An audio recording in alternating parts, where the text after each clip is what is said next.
it's important that we accelerate the transition to sustainable energy. That's why electric cars, it matters whether electric cars happen sooner or later.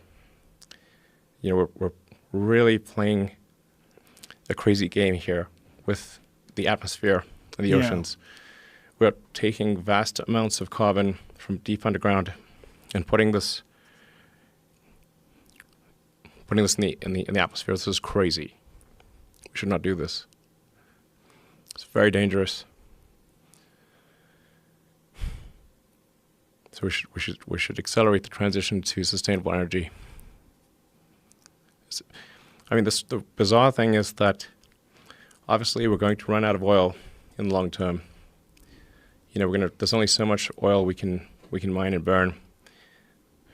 It's tautological. We must have a sustainable energy transport and energy infrastructure in the long term. So we know that's the end point. We know that. So why run this crazy experiment where we take trillions of tons of carbon from underground and put it in the atmosphere and oceans? This is an insane experiment. It's the dumbest experiment in human history. Why are we doing this? It's crazy. Do you think this is a product of momentum, that we started off doing this when it was just a few engines, a few 100 million gallons of fuel over the whole world, not that big of a deal, and then slowly but surely over a century it got out of control? And now it's not just our fuel, but it's also fossil fuels are involved in so many different electronics, so many different items that people buy. It's just this constant desire for fossil fuels, constant need for oil, without consideration of the sustainability. The thing is, like oil, coal, gas, it's the easy money. Right. It's easy money. So, have you heard about clean coal? The president's been tweeting about it. It's got to be real.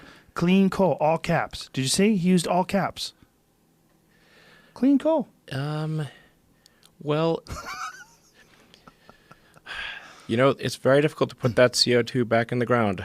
It doesn't like being in solid form. Have you thought about something like that? Like some sort of a filter, giant building-sized filter, sucks carbon out of the atmosphere? Is that possible? No, it doesn't. It's not possible. No? Nope, definitely so not. We're fucked. No, we're not fucked.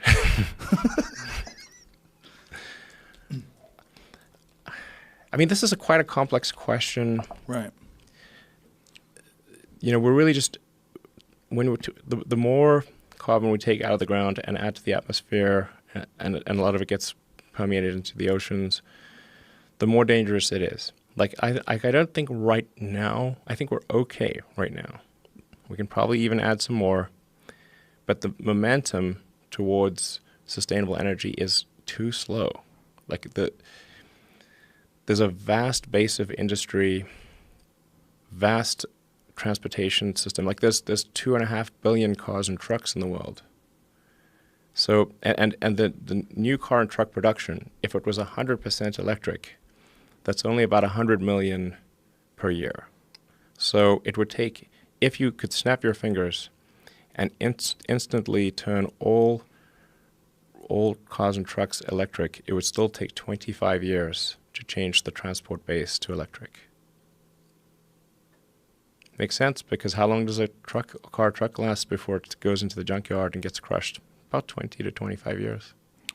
Is there a way to accelerate that process, like some sort of subsidies or some encouragement from the government financially?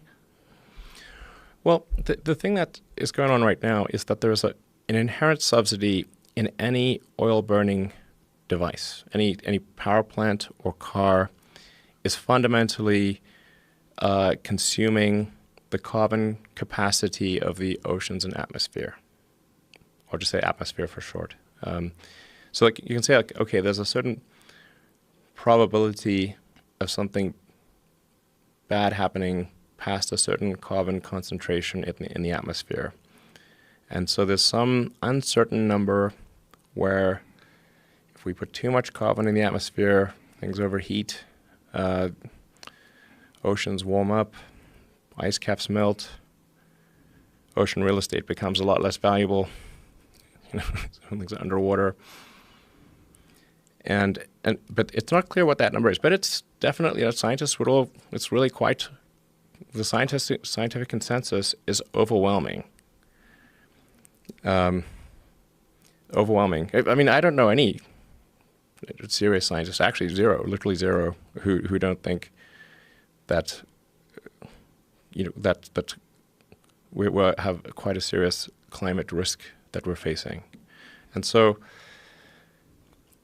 there's fundamentally a subsidy occurring with every fossil fuel burning thing: power plants, aircraft, car, frankly, even rockets. I mean, rockets use up, they burn fuel.